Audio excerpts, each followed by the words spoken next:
Let the record show for the third episode of the David Land podcast, the Daytona 500 episode. We were 3 minutes late for Dale. So right now I'm solo. My co-star has gone missing in action. So whenever Kyle shows up, Kyle's going to show up. I'll try to carry the show as best as I can for our live viewers. But for the start of this thing, it is just you and me. So obviously, this is a big week in the world of auto racing. The Daytona 500 kicks off this weekend. And of course, throughout the week, well, not really throughout the week anymore, really starting Wednesday, we start really getting our teeth sunk into Daytona Speed Week with the ARCA Series, the Truck Series, Xfinity, and the NASCAR Cup Series, the creme de la creme, biggest race of the NASCAR season, at least to me. But I'm an old school fan. I still think of the Daytona 500 as the biggest race in NASCAR. I think as things have moved on, as time has rolled on and the sands of time have fallen out of that hourglass, I think some younger fans might not even consider the Daytona 500 to be the biggest race in NASCAR anymore. But maybe that's a discussion we'll have later on today. It's great to see everyone in the chat today, and I've got a big show for you guys today. So one of the things I wanted to bring up first, actually, it might be advantageous that Kyle's not in the building yet, because it's kind of an off-the-wall thing to start off this Daytona 500 podcast with. But I wanted to talk about something that actually was brought up in another podcast, Connor Daly's podcast over on Dirty Mo Media. And he mentioned something very interesting in response to the fan backlash of not being able to attend the test at the Thermal Club.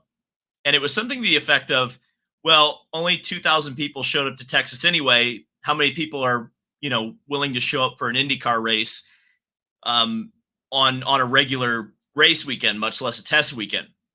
Which I understand his point. I know what he was saying, but I almost think he kind of said the quiet part out loud about the rest of the series and where things might eventually head. Because I think 2020 and all these racing series learning to do races behind closed doors and some of the advantages and disadvantages to doing that, I think it changed a lot of perceptions. And I want to be very clear that this is just kind of me spitballing here about where things may head. In fact, what I'm about to say, really, everybody who I've spoken to, who I believe is actually in the know, has actually said the opposite of what I'm about to suggest. But I could see this as being a possibility, an eventuality, if something happens in the next, or something changes in the next couple of years. Because if you think about like an IndyCar race, for example, how many IndyCar races do you think actually are in the black, quote unquote, or make money each year? It's probably not as many as you'd think. Adam Stern has been on our channel before, and he specifically has said the exact words of the Indy 500 makes and breaks the financial year for the IndyCar series. Like, it pays for everything. Now, do some races make money? Absolutely. Do I think that they're not making money in Long Beach? I think it'd be crazy to think that. But I wonder sometimes, I think about this, is that you look at the Thermal Club. It's a great facility. I've enjoyed my time that I've spent there. I think that sponsors will certainly enjoy being around there. Obviously, the members do. It's a wonderful place. It's like Mayberry for cars. But I wonder if places like that will start replacing the lower performing IndyCar events, especially if this TV show doesn't work out the way they want it to and have the kind of fan impact that I think they want it to help grow the sport. If the TV show and some of the marketing things we're going to talk about later in this episode really don't start increasing fan attendance at places like Texas or Gateway or Laguna Seca, there's probably 5, 6, 7 club tracks like Thermal in the country. I wonder how many of those eventually will look like a better business decision for IndyCar. Because here's the other thing that I think not a lot of people are thinking about with the behind closed doors nature of a place like the Thermal Club is that the Peacock boulder is going to hit pretty soon. I think Roger Penske, to his credit, has done a very good job of avoiding the damage that Peacock and having races streamed on it will do. Just getting away with having Toronto on Peacock, I think, has been brilliant for the series because the way their TV deal is structured right now, I think, is very good. But I think one of the things that's coming, and it's probably in the next TV deal, which would, I believe, be negotiated at the end of next year, if I can remember correctly, because the first deal went from 19 to 21, and then starting with 2022, that was the first year of the new contract. This is the second year. 24 is the third one, and then they'll have to renegotiate again. I wonder how much longer Penske Entertainment can kind of hold back the Peacock, bomb from hitting, because I think that's going to hit eventually, and NBC is eventually going to demand that like 5 or 6 races go out on streaming. Long story short, how much money do you think Toronto makes the series? And how much more money do you think they would be able to make? Or if you're talking from a purely like cost-cutting, ultimate profit, you want the whole series to turn a profit standpoint. Do you go north of the border? Do you make all the teams pay all that money to go up there, find lodging, all that stuff? Or do you find a club track in the middle of nowhere where you can have NBC set up, have a Peacock broadcast for the, hopefully 50,000 hardcore fans that will go out of their way to watch a Peacock race. And you do it behind closed doors at a club track. And then you say, well, you guys weren't going to show up to that race anyway, watch it on Peacock. I wonder if that's where things are headed. And I guess we'll find out in the next couple of years, but just kind of bookmark this for later, this discussion, this thought process, because I think from a pure, we want to make money standpoint, you cut a lot of costs. You potentially cut insurance. You probably don't have to buy insurance for, say, spectators. You just have everybody there on a quote unquote credential.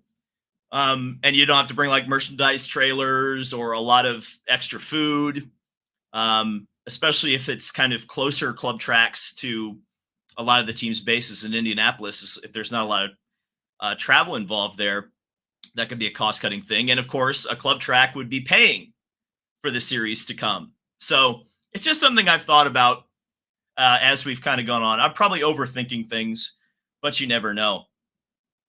Let's get into the marketing budget, because there was an article that came out on NBC Sports a couple of days ago, and Adam Stern kind of highlighted one of the big parts of this particular article, which is that Roger Penske told the author of the piece, Bruce Martin, that IndyCar will be spending $17 million on marketing in 2023, which obviously on its face sounds great. And I think it is great. It's also very interesting. This is a little bit of inside baseball, in case you guys were curious. This is definitely the series wanted this out there. They wanted it out there, but they didn't necessarily. It's interesting what will get a press release and what will get one of their favorite writers to write an article about what they want to get out to the public. And you'll actually see if it's a spicy thing, but it's positive, like this is, where it's hey, guess how much we're going to spend on marketing.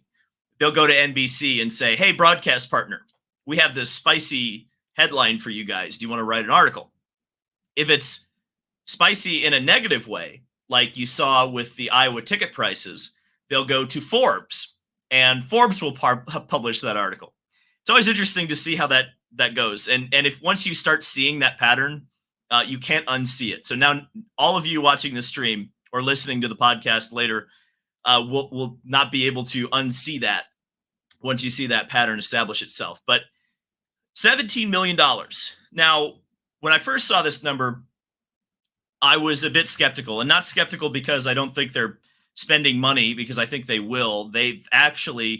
I've heard some things behind the scenes of what they're doing uh, from a marketing push, especially involving social media, that made me feel a lot more confident than I have in the past with IndyCar.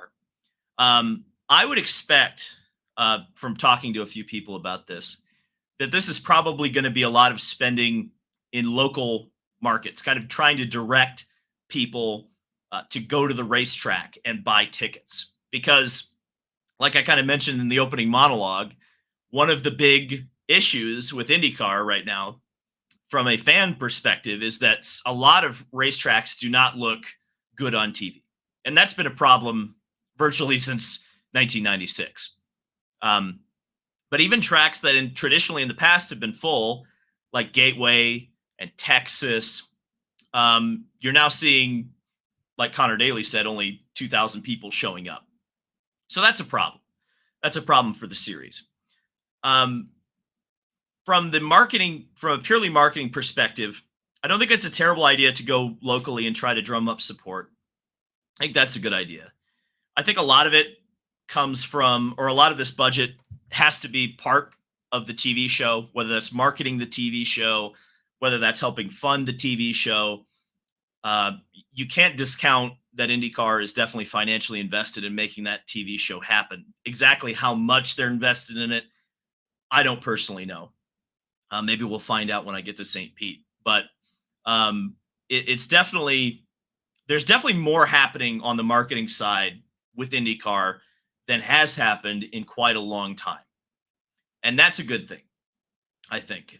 We'll have to see if that bears fruit. That's going to be the big question for me, is will they be able to convert the people that they're advertising to through their marketing?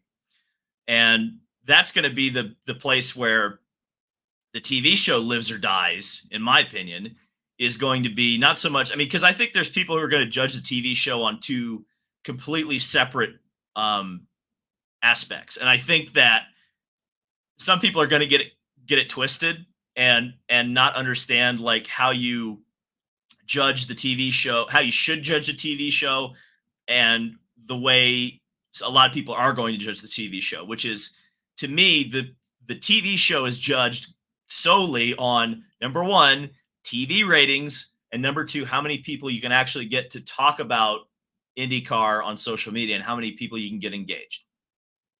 A lot of people, I think, are going to judge the TV show based on quality, which is, it's irrelevant, because you have to almost look at this TV show like an infomercial.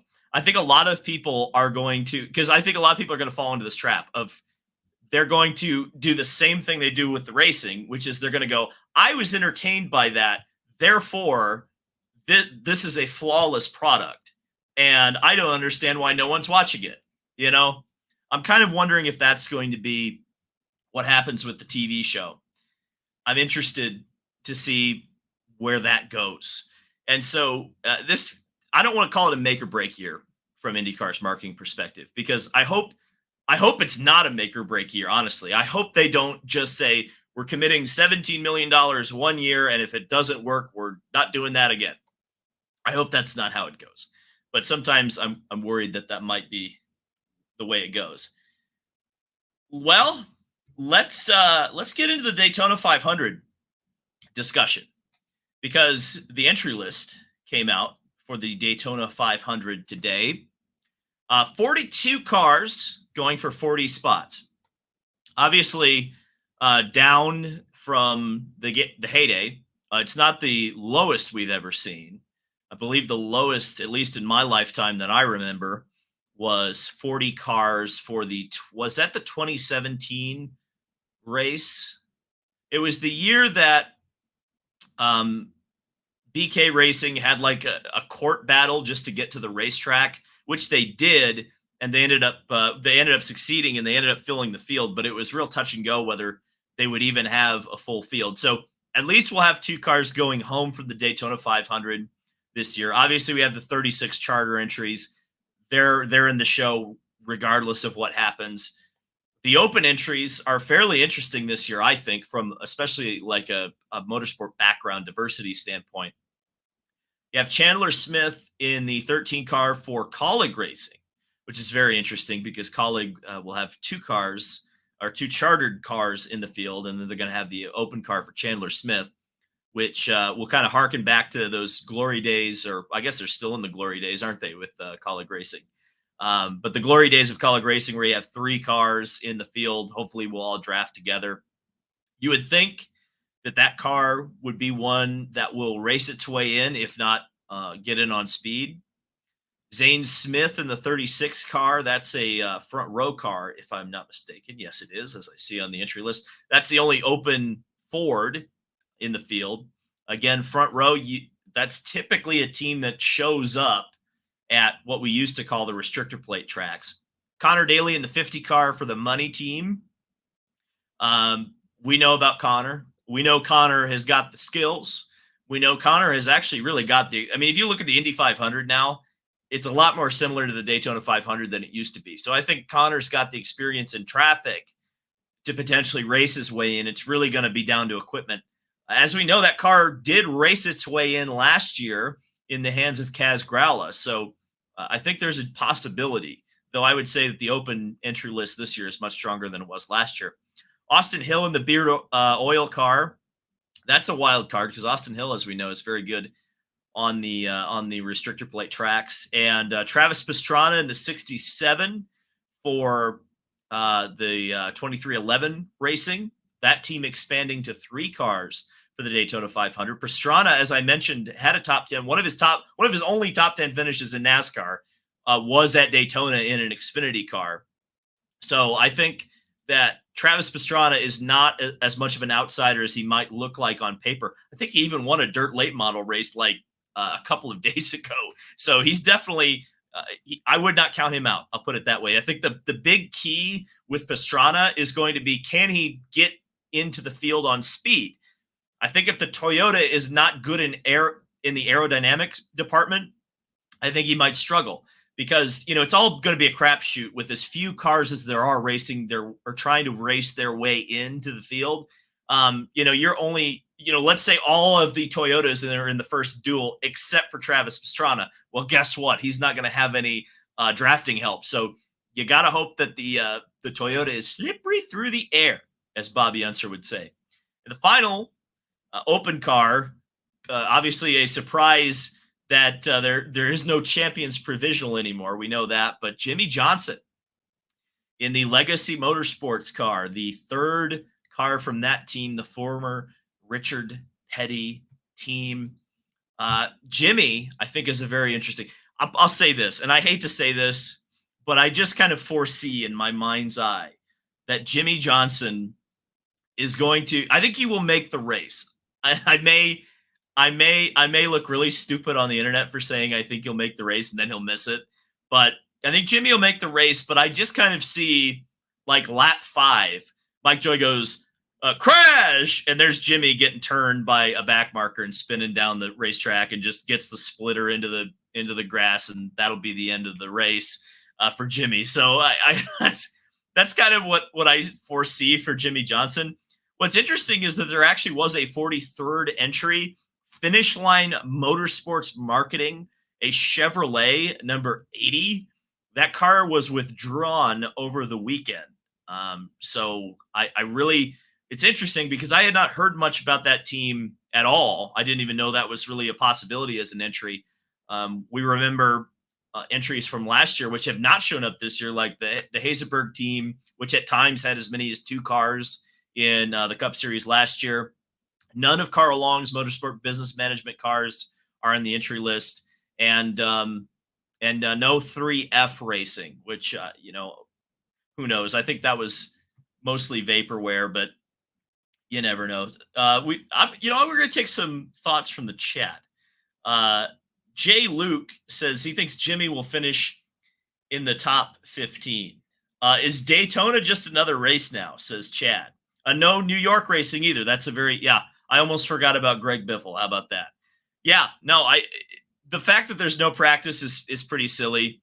The fact that they're just going to go out there and qualify immediately, I personally don't like it at all. It hurts my brain as a traditionalist, as a purist, as someone who grew up excited to watch speed weeks, and I still enjoy the Daytona 500. I enjoy watching it and getting excited for it, but it's not the same as it used to be. And I hate that could probably be the tagline of this podcast. It's not the same as it used to be, but it's a shame that, and that's what I fear. I'll be honest with you. And I know it's kind of a meme at this point, but that's what I fear for the Indy 500 is that it will go the way of Daytona, where, it's you blink and you miss it.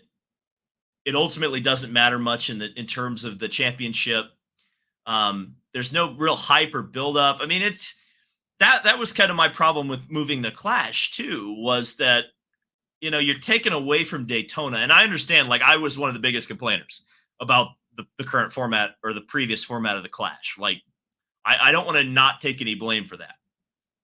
But I feel like there had to have been a solution to make that interesting at Daytona. In fact, I'll give you a solution, because I was speaking with a friend of mine earlier today, and we were kind of talking about the ridiculousness of only sending 2 cars home. And really, the way the duels are now, they're almost meaningless. And one of the things that's very interesting is, I guess I didn't know this, and I'll take my historian lumps for not knowing this, but I saw NASCAR Man on Twitter. What a great follow! If you're not following NASCAR Man on Twitter, what are you doing?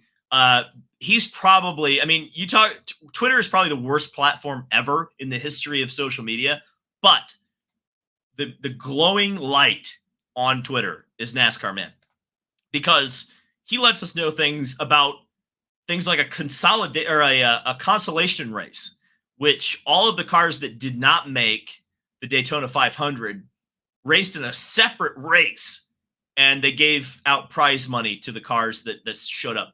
Brilliant idea, honestly, brilliant idea.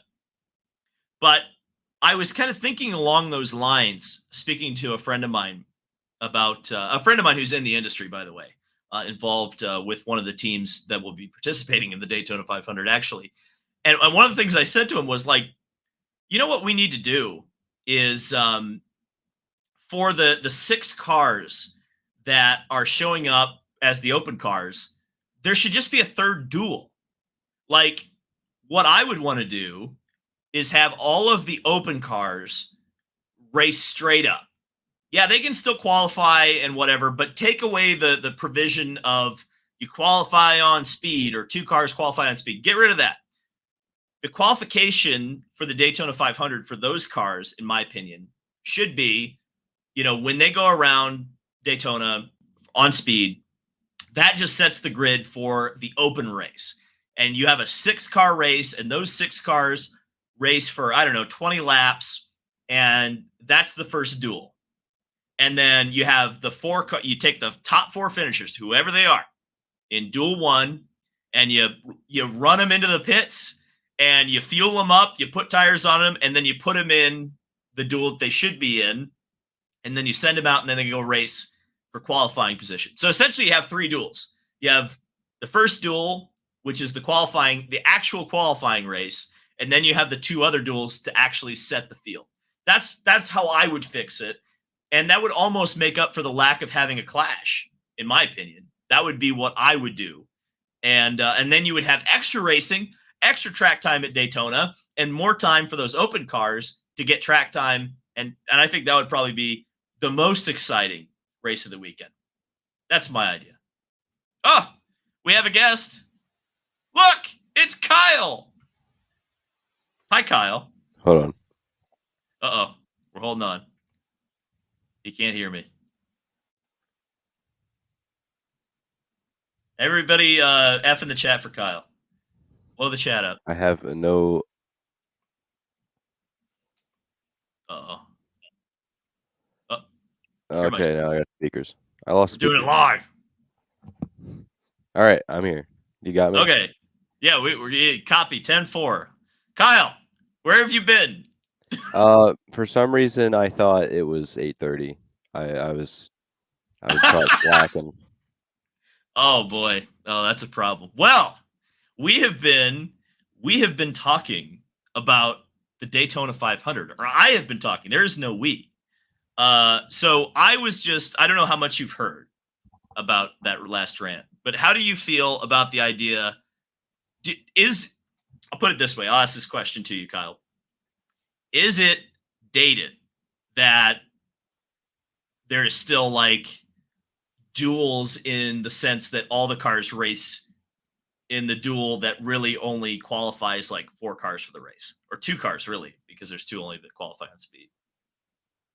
Uh, yeah, I would say so. Yeah. I mean, it doesn't really make sense how many cars are going home versus how many stay, and versus it's just I don't know. I just don't like it the way it is right now. Well, how would you? Because I don't know if you heard my suggestion, but my suggestion was they should just do a third duel for only the open cars. Like they should do the open cars first, however many there are, and then afterwards, the four that make it, line them up at the back of the other duels, and then they race for the starting positions. That's how I would do it. Yeah, I mean that makes sense. That's the way I would do it. Um, do they still do that thing where like the year that Ty Dillon was? Remember when Ty Dillon made it and then didn't actually make it? Do they still do Yes. it that way with the speeds and Yes. qualifying? Yeah, they've Yeah, never they've never changed it. It's always Daytona is weird because the first two cars that get in on speed are like in on speed. And like it's weird because I still don't understand how that worked, because I remember how that worked, because how it worked out last year. I was just talking about this with another friend, is that the two cars that got in on speed were in the same duel, and they both finished first and second in that duel. So the two cars that finished 1-2 in duel one also got in. I think that's how that worked. If I yeah, could be wrong, but I think that's how it worked. It was a yeah, weird that was a weird one. And I still to this day kind of that that at least needs to get changed for sure. yeah. We were talking earlier about the 17 million. We're going to go back a little bit because I do want your thoughts on this. $17 million. I don't know if you saw this article, is the marketing budget for 2023 in IndyCar. We really don't have much context for that number Yeah. because we don't really know what the spend was last year. One of the things that I mentioned earlier was the fact that I do know that they are expanding their social media team. I guess it's going to be much bigger than it was in previous years, and presumably that means there's going to be more content. But I guess they're also probably going to target local markets harder, places like Texas, like Gateway.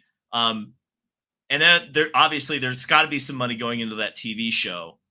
And my thought on the TV show is, and I said this, and I think this is what I want you to comment on, is that I think the TV show is going to be judged two different ways, and one of them is the right way to judge it, and one of them is the wrong way to judge it. I think the right way to judge the TV show is how many fans it makes and what the TV rating is. And the second way people are going to judge it is if it's a good TV show, and they're going to say, this is a great TV show, why is no one watching it? Or maybe they will say, oh, it's a great TV show, we need to keep doing it even though no one's watching it. Your thoughts? Yeah. I think it should be judged based on how many new fans it brings, because that's ultimately the goal. We talked last week about um, the younger demographic and how Drive to Survive has kind of pulled that. So I think you judge it based on how many new fans it brings in, just what it does versus Drive to Survive. I think because it's the format that has not, you know, came along because of Drive to Survive. So it's one of those things where this is there's nothing else really to base it off but Drive to Survive. So, and what's the goal?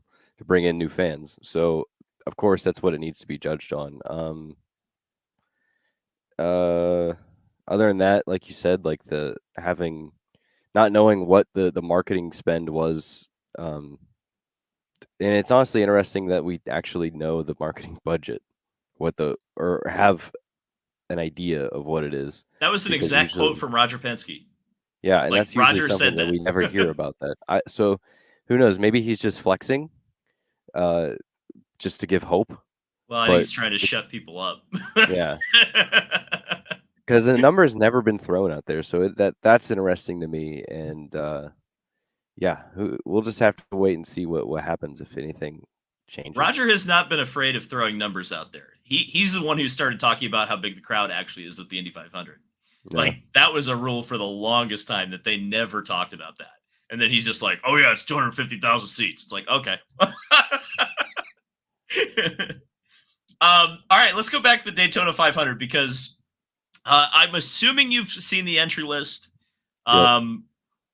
What are your thoughts? Is there anything that pops out to you? Obviously, I've kind of been waxing poetic about the open cars for about 20 Yeah. minutes, but Well, um, the open cars really are the first thing that catch my eye because, uh, you know, the bumping is the, who's going to make the field is basically the first question that comes to mind going into this race. Um, and seeing guys that are new on the entry list, like Chandler Smith, like young guys, that's interesting to me. I think that's an interesting entry because I don't think he's even made an Xfinity start. I think he's coming straight from trucks to make this one. the Kurt Busch path. Yeah, so that's an interesting one to me, and especially being an open car with colleague. I don't know.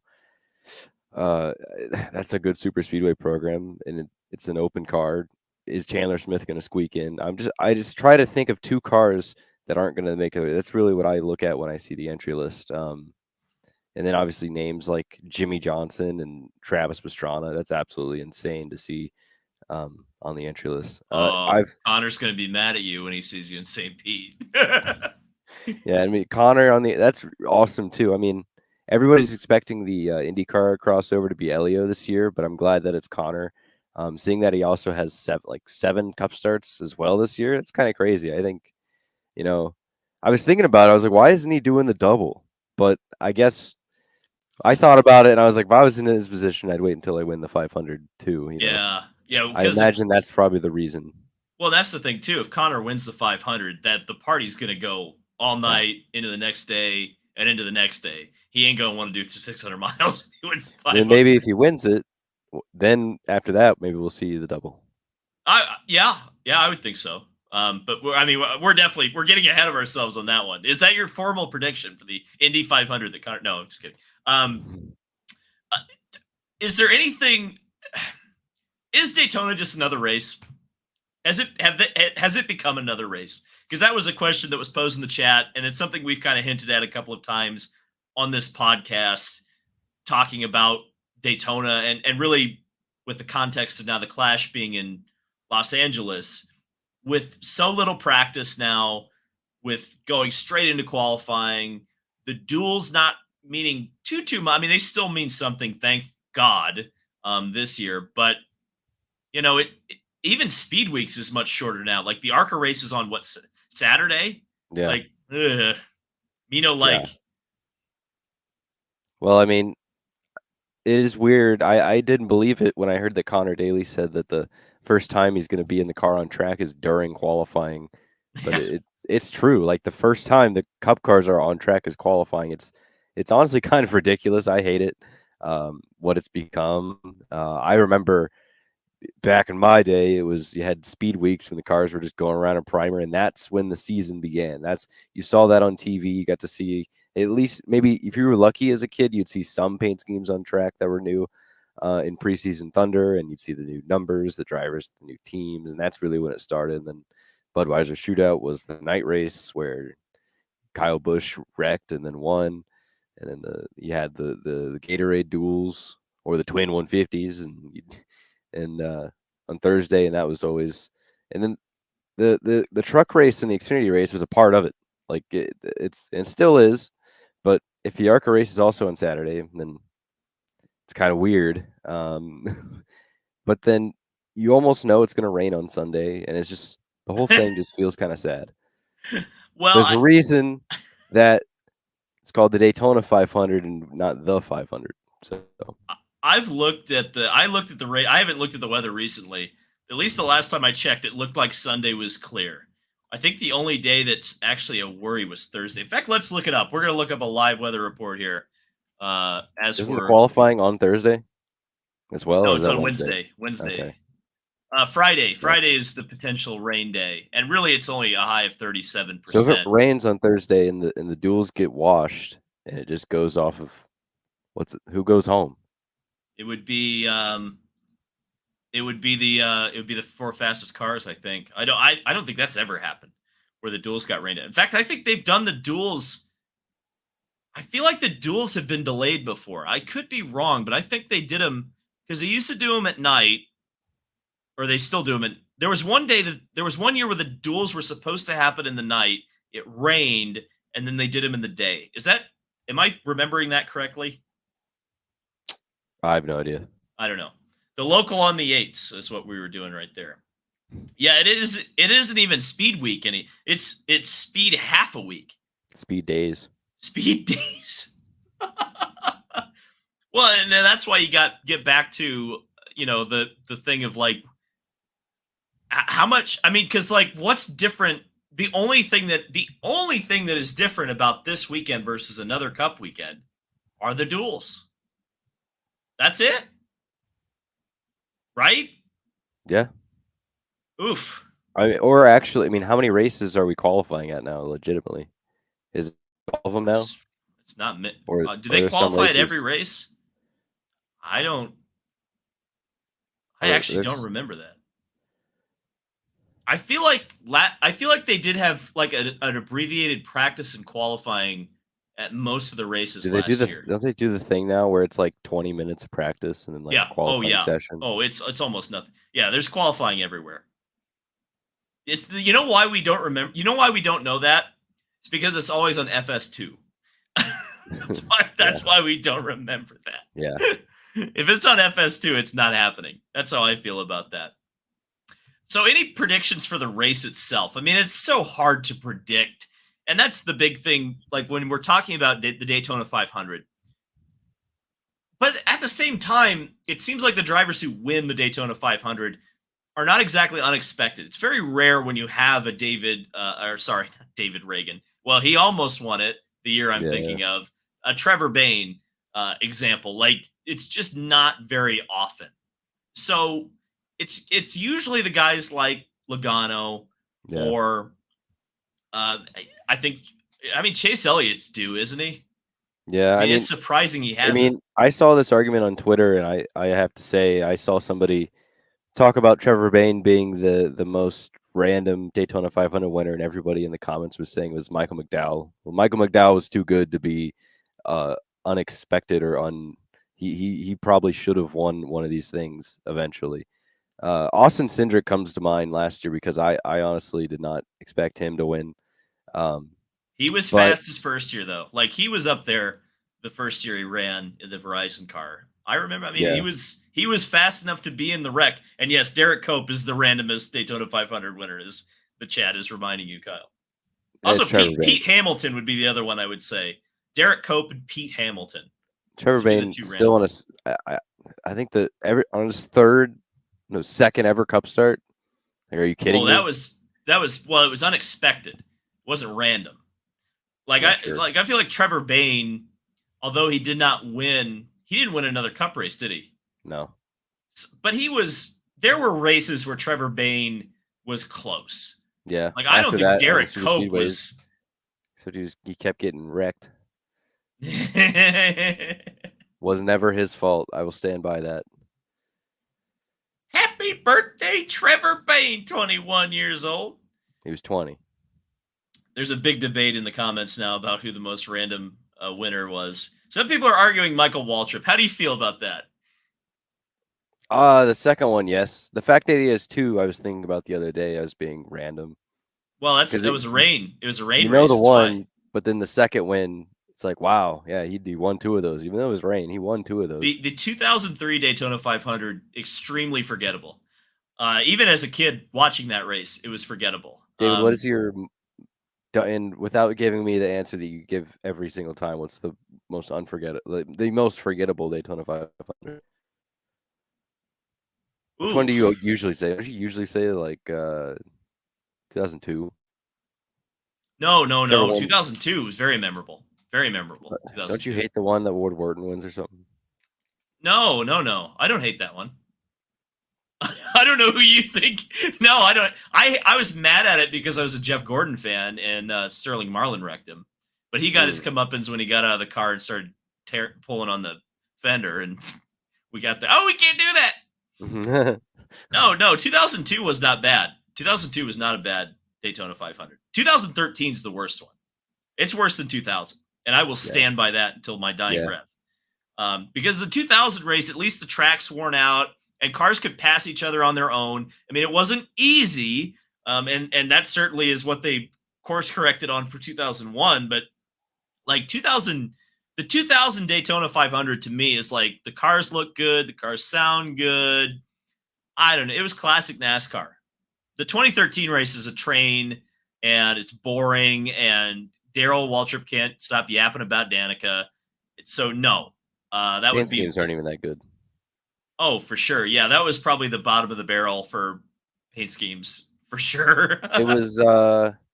It was like what most people look at the 2018 Indy 500 as, because Jimmy Johnson ends up winning, and it's like, well, Jimmy Johnson's a guy that's like, he wins a lot, but he deserved that one. Will Power wins it, and it's like, yeah, he deserved one, and that wasn't the greatest race, but he deserved one, and it's probably a good thing that he has one of these, or in Johnson's case, two of these. I'll tell you what was a frustrating one to watch was 2012, because that one I think was another one that was interrupted by rain. It was already going late, and then Montoya hits the jet dryer, and you stay up all night. And okay, maybe for you, but that one's a funny one because I had convinced after the rain delay on Sunday, I had convinced my parents to let me stay home from school just for it to get moved to the nighttime on Monday. And then I got to stay up until 3 a.m. on a school night and watch the Daytona 500. All right. So maybe for you, this was, frustrating. But for me, that is one of the most memorable races I will ever remember. I'm sure I'm not the only one. No, you're not the only one. And I will say that the thing that I didn't like, and the thing that the 2012 race shares with the 2013 race, is that effing Greg Biffle was in second and didn't do anything. That's what I always like. Greg Biffle, he was great at every track but the Daytona 500. If Greg Biffle was in second coming to line at the Daytona 500, you knew the finish was going to suck because he was not going to pull out he was happy with second every single time. And that was the thing he did in 2002 or 2012 and 13. And it was bad. But Dale Jr. always tried. Like in 2010 is a great example of Dale Jr. just coming out of nowhere right at the end of the race and probably should have won that one. I go back and watch that finish all the time. And when Junior comes through the middle and the back straight and the car's wiggling. Oh my gosh. And Daryl's like, whoa, where'd he come Green from? Bug. Yeah, well, Biffle finished third in 2012, and he didn't do anything. That's what my point is. Anytime Greg Biffle was up there, it was boring. That's what I'm saying, and I'm sticking to it. We're just hating on Greg Biffle now. At the Daytona 500. No, we're just hating on him because he made those races boring. That's what I'm saying. You need Greg Biffle had like 2 DNFs in like 20 seasons of his career. So, I mean, if you want to hate on Greg Biffle, the dude was phenomenal.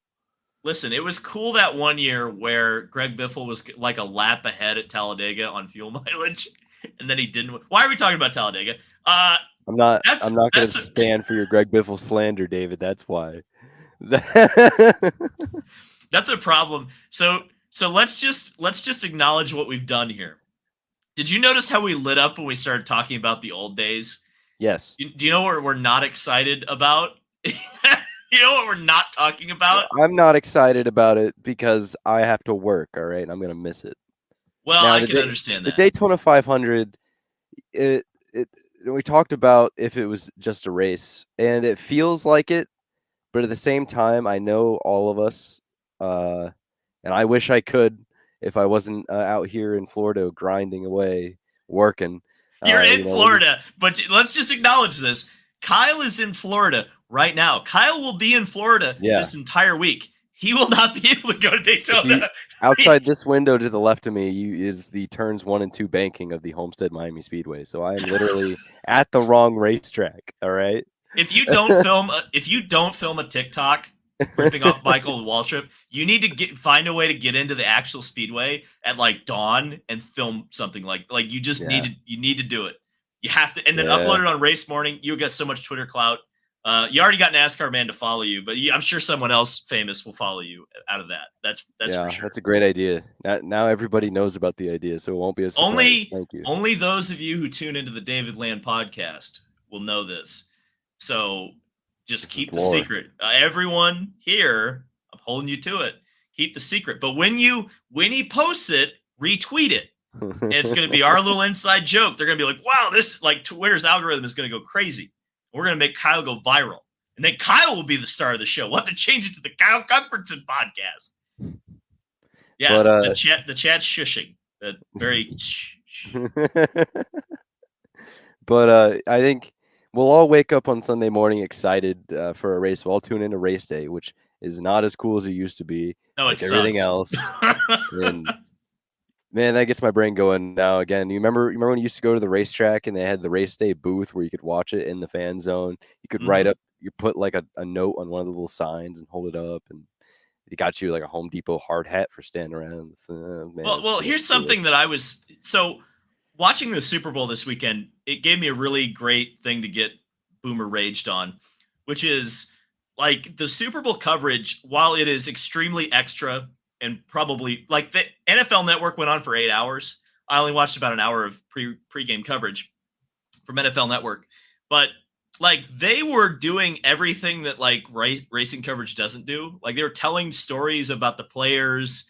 They were talking about the game. They had talking heads on there that were actually entertaining and getting you into the storylines or thinking of things that you hadn't even thought of. Like they were like saying crazy things. They're like, this guy's going to score a touchdown. And then they'd argue about it. It was great. But that's something that's going to be missing, I think, from the Daytona 500 coverage. And really it's missing from all auto racing coverage now, which is like, where's the Kenny Wallace? Where's the Jimmy Spencer to start yelling and screaming and making hot takes and really getting us into this thing, you know? Yeah, exactly. Like having the stages. I remember the 2019 Indy 500. Remember they had a stage? I remember standing out after the race on Pagoda Plaza and they had a show. And Simon Pagenaud walked up with the reef still on. And you know, where is that in racing nowadays? That just a random memory that popped. But we're all gonna wake up. We're all gonna watch race day in the morning, or it's all gonna feel exciting that the season's gonna start, and then we're gonna watch an absolute wreck fest, and we're gonna get mad about it. We're gonna yell about it. We're gonna get mad like we do every year, and you know, it's gonna be a thing. Do you have a winner in mind? Because I think you're gonna think along the same lines as me, but I'm interested to hear what you have to say. I mean, I feel like it's gonna be a Hendrick car. My brain on the super speedways is always like Bubba Wallace. Okay. And you know, Denny Hamlin, those two always the first two that come to my mind. We were at the last Talladega race, and that was when everybody was driving very carefully because of the known issues with this car. I wonder how this plate race is going to do compared to the last one we just witnessed, if it's going to be the same. And the Daytona 500 matters more to the drivers. Like they will take risks in this race. I feel like I'll narrow it down to Larson and Elliott, because I think it's going to be a Hendrick car, and I think those two are due. So, and then my emotional favorite, I want to say Harvick. I want to say Harvick wins a second. Oh, one. That'd be really cool. So really, he's gonna get wrecked. All the good storylines, all the heartwarming storylines of the Daytona 500 get wrecked. Always, you just have to accept that. Like Jimmy, I already said it. You're gonna hear on lap 5, it's gonna be crash, and he's gonna be spinning, and it won't be a big crash, but he'll just spin out, and he'll go through the grass, and the splitter will get caught, and that'll be curtains. That'll be it. Yep. That's I see it in my mind's eye right now. I think it's obvious, Kyle. It's gonna be Bubba.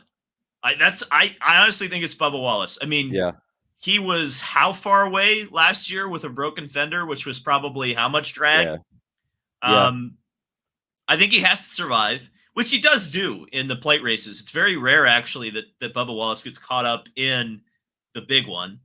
Um, and he knows how to get to the front at the end of the yeah. races. He's got a knack. He's got a feel for it. I'd say that's probably his strength, honestly, as a driver. Um, I think it's Bubba. I mean, I think the thoughts of Kyle Busch or Larson are correct. I think they're going to be strong, especially Kyle Busch. I will tell you this, that the last 5 laps, Kyle Busch is not going to work with any Joe Gibbs cars. He is going to do whatever it takes, because we saw it kind of at the Clash already. He is going to do whatever it takes to get his bumper away from them, or at Yep. least in front of them. I mean, you're right. I always pick Bubba Wallace for these races, and it's worked for me once, but I want to see it happen. It's one of those not picking them because it just never works out for me. Something always happens. Very bad at picking these. Always ends up being a Penske car every time I pick Well, Bubba that's what Wallace. I was So about. It's funny you say that. I I just had this thought, Blaney. yeah, that's a good one too. Boston I Cindric just decides to be a good teammate last year. Blaney probably wins this, or at least comes close and well, I beats don't Bubba. blame. I understand, like, I understand the criticism of Cindric, but I don't necessarily like, that's how it's going to be now. Like, it's Yeah. obvious. Like he did what Eric Almirola did not do, which is you have to, like, crash the guy behind you. That's just what you Yeah. have to do now, because let's be honest, would Blaney have sent him? Like, was he going to push him to the win? Are we really pretending like Blaney would have been I don't know. He been the got good beside teammate? enough to get sideswiped, so I mean, I don't think he was turning him. Well, I agree with that. But, like, if he had been in, let's flip the cars and say Cindric has the run. Does Blaney push him up the track? See, Blaney spent so much time pushing Cindric and in the duels, where the same thing happened in the duels, by the way, where Cindric ended up making a bad team decision. Uh, I think honestly we saw how big of a team player Ryan Blaney is, and how that honestly could be a weakness for him uh, in the race. So we'll get to see this year if that is still the case. If Blaney's going to choose being a team player over actually winning the race, but we'll see. It's job security at Team Penske if you're a team Yeah. player. That's for sure. Because of the 3 drivers on that team, his stock is probably, and it's weird to say because I think Blaney's a very talented guy, but his stock's probably the lowest of the 3, because he doesn't, obviously, like, the family connection helps Cindric. I mean, that's Yep. the kind of thing that's unsaid. And Logano's a champion multiple times over, as well as a Yeah, he's Daytona their main 500 guy. winner.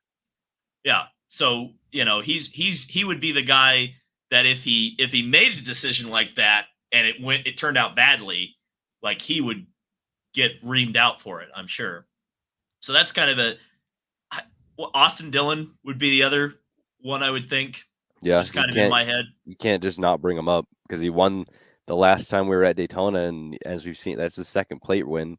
Austin Dillon's a guy that I think doesn't get enough credit for the driver that he is. Honestly, he has way more Cup wins now at this point than I think anybody would have expected.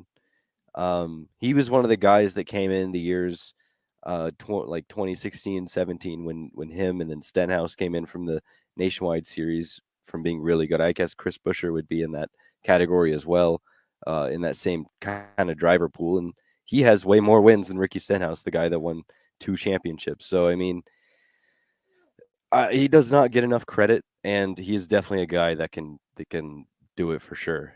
He just doesn't get talked about enough. How about a dark horse, AJ Allmendinger? Oh man, I'm.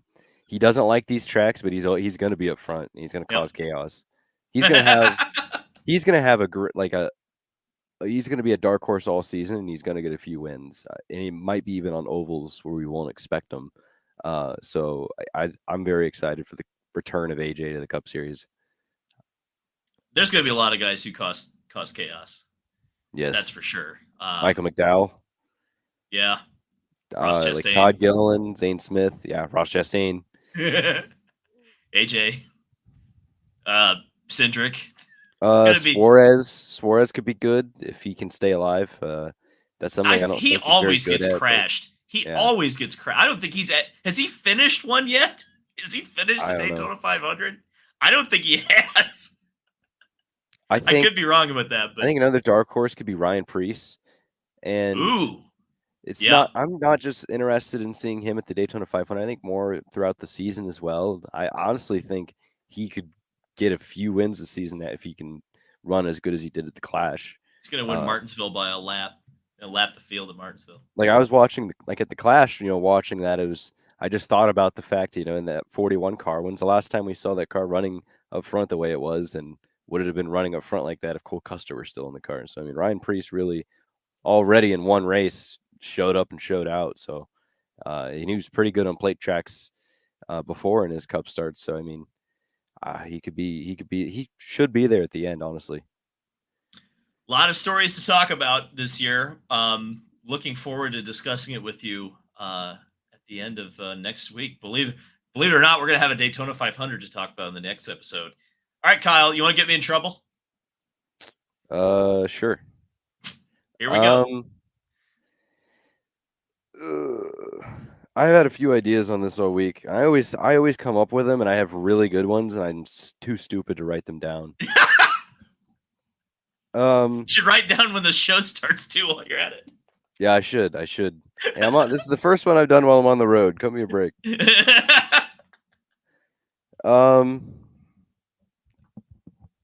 David, talk about the charters. Talk about how the Daytona 500 duels should be. Well, it should be an open qualifying. I mean, really. Tell me why they need to do that. Frankly, because the reason they need to do it is because the Daytona 500 should be treated as, first of all, it's the first race of the season, so really everybody should have a clean slate. I think it should. The big problem, I understand why the charters are the way that they are. But to me, the charters are a necessary evil because they give the teams a lot of worth. It gives them a guarantee that they're going to be in the Daytona 500. You're buying your spot. But when it comes to open cars and the Daytona 500 as a whole, you and I both agree that it should just be every man for himself. But the charter system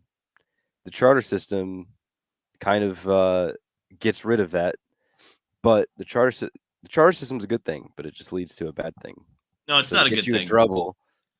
Explain to NASCAR and Daytona why you should have every man fighting for themselves. Well, you're all about entertainment, aren't you, NASCAR? There's nothing more entertaining and nothing will get people to go to their television than telling them that Chase Elliott might not make the Daytona 500 field. So you better damn tune in for qualifying and the duels, because it might be your only time to watch Chase Elliott this weekend. That's how I would say. But I understand why they don't do that, though, because if they did that, it would be it would not be. Again, the problem is, Kyle, that NASCAR doesn't want to be what we want them to be.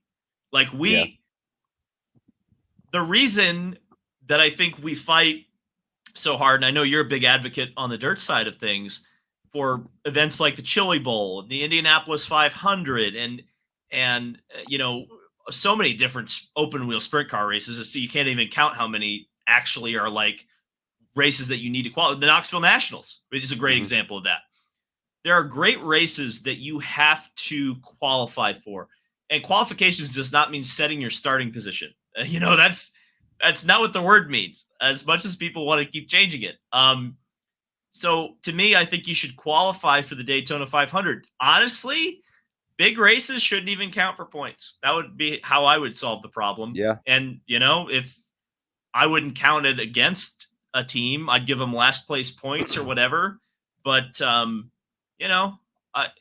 not enough. The problem is, too, though, Kyle, there's not enough cars showing up. You'd almost have to cut the field again if you wanted the duels to mean something or have a bump mean something, which Yeah, they've already cut the field. how dumb is it too to you that we're sending home? I guess this is what you're talking about when I came in, but Mhm. how dumb is it that they're sending on 2 cars when they used to run 43 car fields? Yeah, it's dumb. I never understood why they cut it. To be honest with you, the only reason well, I do understand why they cut it. The only reason they cut it is so that they would avoid people like me writing headlines that say 43 car field will not be filled because only 42 entries. Yeah. That's why they cut it. And but they already have short fields. Like every the day. This is a fun fact, and I haven't actually been able to use this yet. So I'm glad you brought this up. The only race last year in the NASCAR Cup Series that had a 40 car field was the Daytona 500. The Yep. only race the whole year. How about that? And they sent 2 cars home. But that was something that I found very interesting about last year in the Cup Series. Man, this segment's gonna die if I don't start writing stuff down because I'm too stupid to. Yeah, you got to do it. You got to do it. Let's see if the chat can get me in trouble. We got super chats, Kyle. They're coming in like crazy. So let's read them, shall we? I've got to refresh my super chat page and see if we can't find. All right. The first one, it comes from Daryl Parrish, says beer money for $5. Thank you. IndyCar Yes. Daytona talk with F1 cars on your desk. You're damn right. Listen, we are open opportunity here. We're going to, and I'll tell you, it's hard to, on a podcast, to talk about like livery reveals, even though some of the cars have looked very different. The Aston Martin Formula One is a very different car. It's almost like a combination of the Red Bull and the Ferrari from last year. But like, for a lot of people, this is going to be something they listen to while they work, So, until we can like show visuals, it's hard to talk about F1. But trust me, we will be talking about F1 very soon. Irvin says, NASCAR and NYC ? Look, as a local across from the Hudson River, I'm not sure where stock cars can race. For those asking about the Formula E Brooklyn course, nope, too small for NASCARs. Meadowlands ? IDK. The Meadowlands did host a race. I've looked at a Google Maps of that track recently, and they've built a shopping mall on half of it. So the Meadowlands they'd have to do a totally different track than they. But I did see that. I'm assuming you saw that Adam Stern tweet earlier. I'm assuming this is what it's referencing. The fact that NASCAR wants to explore doing street courses all over the world, including going after the Middle Eastern money. I think that's a gigantic mistake. What say you, Kyle? I saw that they wanted to go to Mexico. The Kyle Busch can't. Yeah, the glaring joke is they can go without Kyle Busch. I think we need to go to Montreal. Maybe go to the Circuit Gilles Villeneuve. Screw Mosport. Go there. Go to Montreal. Cup cars at Mosport would be awesome though. Okay, but Circuit Gilles Villeneuve. I agree. Why not both? But you're talking about real racetracks here. Even though Montreal's a temporary track, you can't tell me that that's not a permanent racing facility that just happens to be built in a park. We're talking. I mean, this is the thing. We have not even seen the Chicago street race yet. I will tell you, I've been to more street tracks in the last year of my life than I ever have been, before. I've been to several different ones. There's a reason the ones that have stayed around for 30 years have stayed around. And there's a reason that some of them only stay around for 2 or 3 years. Long Beach is a great street track. You can actually see the track with a general admission ticket. When I went to Belle Isle, guess what I could not see with a general admission ticket, even though, like a media credential is essentially a general admission ticket if you don't know.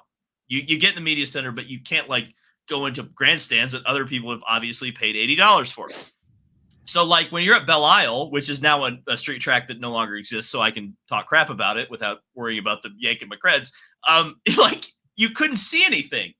Like, and they would have banners up all over the place. You could maybe get on the inside of a corner and see the cars essentially enter and exit a corner, but you didn't see anything else, hardly any perspective. And the places that were open for general admission, which the majority of the people at the racetrack are general admission, those places fill up so quickly, and then you don't have anywhere to watch the race. If you're and it's the same problem with Los Angeles. If you're trying to go to these new markets, a street track really, at the end of the day, is not, to me, the best solution to expose people to your product because they can't see your product. Or they're just watching it on TV. which is like, Yeah. okay, well, they paid $100 to watch you on TV. I'd like to hear why you think the going after the Middle Eastern money is a mistake. Well, it's I wouldn't say no. I just say street tracks in general are a mistake. The Middle Eastern money, the only problem with that is like the human rights stuff. Yeah, Which obviously. is a bad look, obviously, but like every sport goes after it because it's a lot of money. Like, that's the way the world works. So if NASCAR is going, and what do they mean when they say Middle East? Let's be honest, it's Saudi Arabia. Like, I guarantee you that's where they're looking, because Saudi Arabia, if there's one thing that they like to do, it's spend money on sports entertainment. So they have a track there. It's a street track. It's a fast street track, which would be good for NASCAR. We'll see. That would not surprise me. Dynaco Cup Series says, you think KFB will have a breakout year? I do. I think that's as far as. What do you think, Kyle? I don't know about breakout, but I think he'll get a couple wins and he'll be better than last year. In RCR. Well, yeah, I think he'll be better next year. Last year, I mean.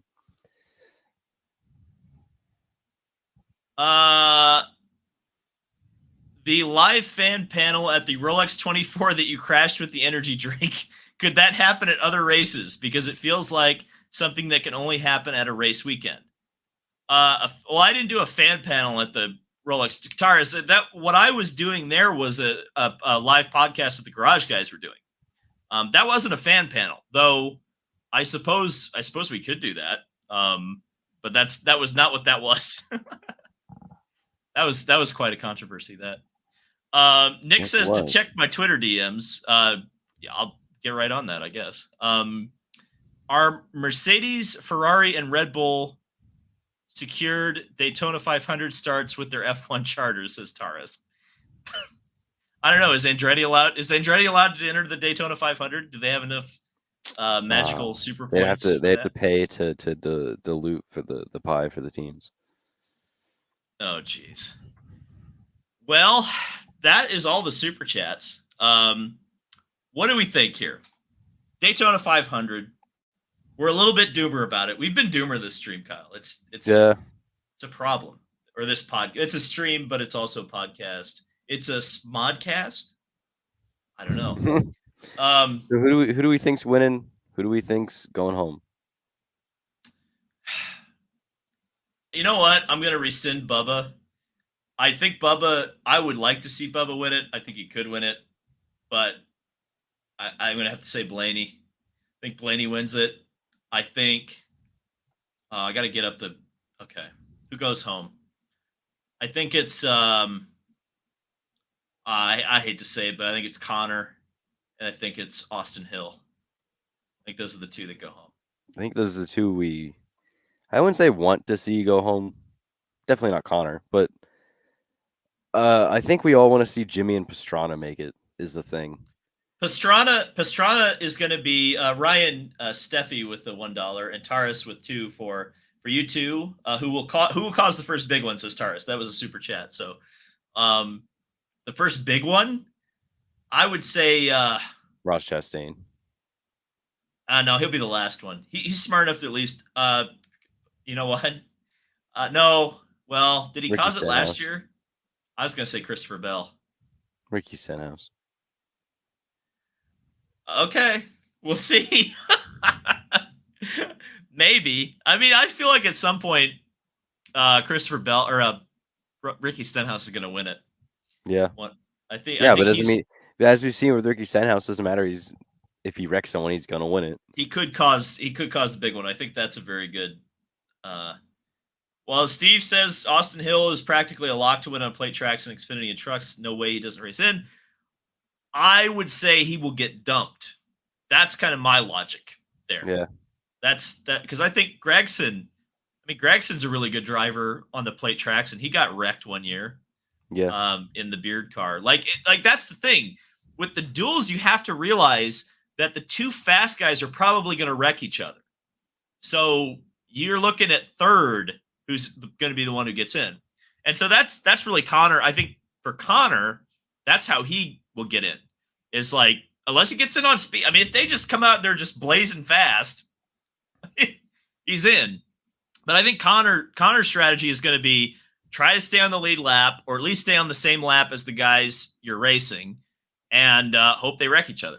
That would be how I would, if I was on his pit box, how I would call it. But I'm not on his pit box, so I think the other one that's borderline, I'll be honest, is Pastrana. No, it's the two ones that I'm curious about are Smith and Pastrana, and here's why. Smith is in a Ford and Pastrana is in a Toyota. If those two cars are going to be a Camaro. Is he? He's with Front He's Row. Chevy. Oh, Zane Smith. Sorry. I'm thinking about Chandler. No, not Chandler. Zane Smith and Travis Pastrana are the two wild cards because they're in a Ford and a Toyota. That could swing both ways. It could be that the Chevy's the slower of the three cars, so that at least in single car runs. So maybe Smith and Pastrana are going to be the two that time their way in. Then it's all the Chevys that are going to be racing their way in. Or it's going to be the opposite, where the two fastest Chevys, which would presumably be Chandler Smith and Jimmy Johnson, will time their way in. And then you're going to have a race from there. I don't know. That's kind of my thought process, because it always seems like at least one manufacturer's like down in the speed. It's just going to be dependent on who gets that short straw, I would say. I will say I'm still so confused on how the duels work, how the qualifying speeds happen, and how who makes it in at this point. Well, okay, so this is the easiest way I can explain it. The duels are set by pole qualifying. Pole qualifying locks the front row starters in, whoever they are. It could be an open car. It's an open car that get locked in. But let's just say it's going to be two Hendrick cars, because it's usually two Hendrick cars. Then the field is split by the even and odd numbers, and it doesn't matter who's in each duel. So you could have theoretically all of the open cars in one duel if they all qualify in an odd or even number. Yeah. From then, it's the first two cars that. So then in each duel, the first two open cars are the ones that quote unquote transfer. But if two cars that have already locked themselves in on speed are in one duel, then two cars from the other duel get in. But if a car that isn't in on speed outraces a car that's in on speed but doesn't outrace another car that's in on speed, that car gets in. It's not. It's weird. It's not. It's very complicated. Do they actually split the open cars up still? Do they split the open cars up? Do they do that? Someone is saying in the chat that they split the open cars up. They do split them? Well, then I'm very confused. How did Ty Dillon miss it? I don't know what's going on. Remember when they made a cartoon to explain Daytona 500 qualifying one time? Remember when they made a cartoon to explain like literally everything that they do because everything's so overly complicated? Oh, I did miss a super chat. SNSD24 says, with the Clash not Daytona anymore, I wish they'd have moved the duels to Sunday before the 500 because I have to work on Thursday. Sunday? Yeah, he's saying do it week to week. Oh. Too bad that's the Super Bowl. You could do it on Saturday. Sure. Yeah, that's what they should do. Yeah, no, I agree with that. I don't agree with Sunday. That'd be tough with the Super Bowl. Though I guess you could, if you started at noon. You started at noon. Just saying. And on that note, this has been the episode 3 for Dale of the David Land podcast. Thank you guys all for listening. And we'll see you next week when we're going to be angry about the Daytona 500. Thank you guys. We'll see you or hear you in the next podcast.